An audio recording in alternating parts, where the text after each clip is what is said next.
दोस्तों, मौर्य साम्राज्य के तीसरे और चक्रवर्ती सम्राट अशोक के बारे में कौन नहीं जानता। आज मैं हिस्ट्री की प्लेलिस्ट के अंतर्गत आने वाले इसी मौर्य साम्राज्य के तीसरे शासक सॉरी चक्रवर्ती शासक चक्रवर्ती सम्राट अशोक के बारे में बात करने वाला हूँ। दोस्तों, अगर आप हमारे इस चैनल पर नए हैं तो कृपया इस चैनल को सब्सक्राइब कर दें और बेल आइकन को दबाना न भूलें। आप इस वीडियो को ज़्यादा से ज़्यादा शेयर भी कर दें ताकि आपके सहपाठियों को इसका लाभ मिल सके।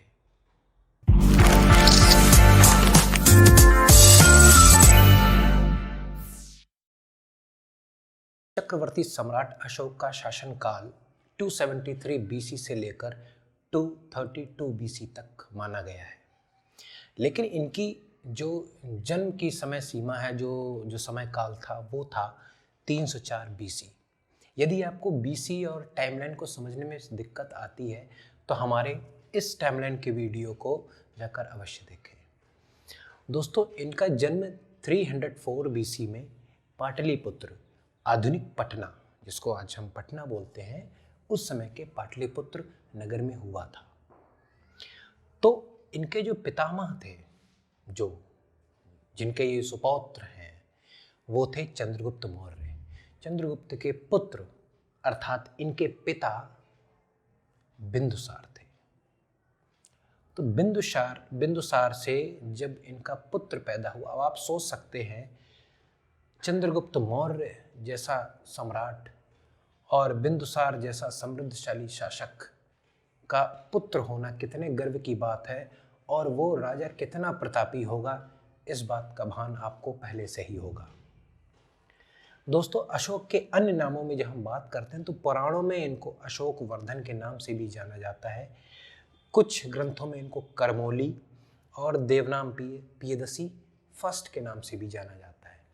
अब आप लोग ये सोच रहे होंगे, देवनाम पियदसी फर्स्ट मैंने क्यों कहा? क्या कोई दूसरा भी देवनाम पियदसी है?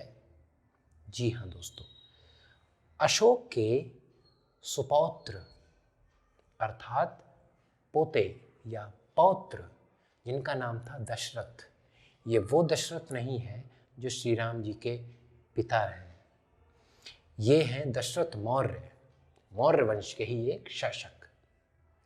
तो वो दशरथ मौर्य, उनको देवनाम पियदसी द्वितीय के नाम से जाना जाता है। क्वेश्चन आता है, आप ध्यान रखिएगा, बहुत इंपॉर्टेंट क्वेश्चन आता है। 273 बीसी में, अब देखिए 304 बीसी में इनका जन्म हुआ और 273 बीसी में, जैसे ही टाइमलाइन में आप आगे बढ़ रहे हैं, 273 बीसी अर्थात उस समय अवंती के इनको राज्यपाल के तौर पर भेजा गया था, जाएं, युद्ध करें और संभालें। तो जब अशोक को उज्जैनी का राज्यपाल भेज दिया गया, उस समय यहाँ की अर्थात मगध के शासन की राजगद्दी की भी कुछ हालत अच्छी नहीं थी। काफ़ी दिनों तक वहाँ पर युद्ध करने के बाद फिर वो 269 बीसी में, टाइमलाइन में और आगे बढ़ते हैं, 269 बीसी में यहाँ पर वो अपने पिता बिंदुसार की इच्छा के विरुद्ध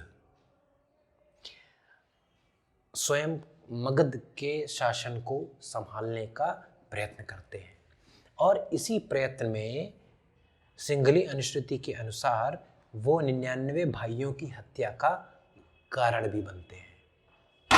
अब देखिए, 99 भाइयों की हत्या करते हैं, ये किसमें लिखा है? सिंघली अनुश्रुति, ठीक है, उसके अनुसार इन्होंने अपने 99 भाइयों की हत्या की थी। 101 भाई थे अशोक को मिलाकर।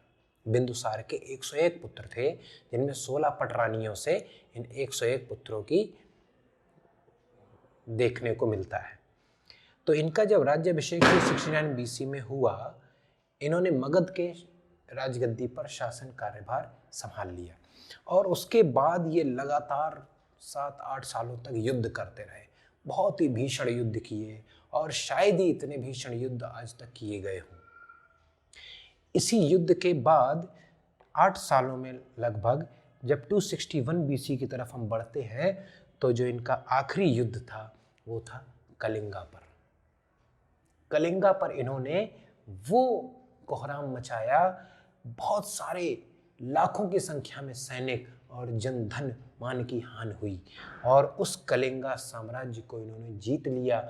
और वहीं पर जब इतने खून से लथपथ लाशों को देखा, अशोक का हृदय परिवर्तन हो गया। हालांकि कलिंग की राजधानी तोसली को उसने अपने अधिकार क्षेत्र में तो ले लिया, लेकिन उस कलिंग विजय के बाद उसने तोसली को अपने बच्चे की तरह सजाया और संवारा और संभाला। और इसके बाद वो बौद्ध धर्म को मानते हुए काफ़ी सालों तक एक बहुत ही अच्छे राजे के रूप में सामने आया। हर प्रकार की सुख सुविधाओं से लैस किया अपने पूरे समृद्धशाली भारत को। दोस्तों, 232 BC में आकर अशोक की उसी पाटलिपुत्र नगर में मृत्यु हो गई, देहावसान हो गया। इन सब के बारे में हमें कहाँ से पता चलता है? इन सब के बारे में हमें पता चलता है अशोक के अभिलेखों से। अब अभिलेख तो बहुत पहले से पाए जाते रहे, लेकिन इन अभिलेखों को सन 1837 में जेम्स प्रिंसेप ने पढ़ पाया। अभिलेख पाली भाषा में लिखे होते थे या और किसी भाषा में लिखे होते थे, तो उन भाषाओं को, उन लिपियों को पढ़ने में काफ़ी परेशानी होती है।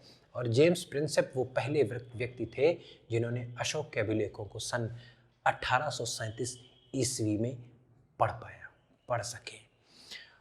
अशोक ने बहुत सारे कार्य किए, लेकिन उसमें जो सबसे कुछ मेन कार्य थे जिसमें आप लोगों ने देखा होगा, जो अशोक स्तंभ है उसकी स्थापना भी उन्होंने की थी।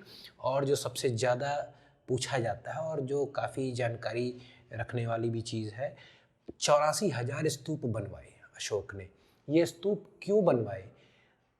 जो बौद्ध के जो संरक्षक थे, जो निर्माण करने वाले थे बौद्ध धर्म के, गौतम बुद्ध, उनकी सभी रचनाओं को, उनकी सभी शिक्षाओं को संकलित करने के उद्देश्य से ये 84,000 स्तूप सम्राट अशोक ने बनवाए।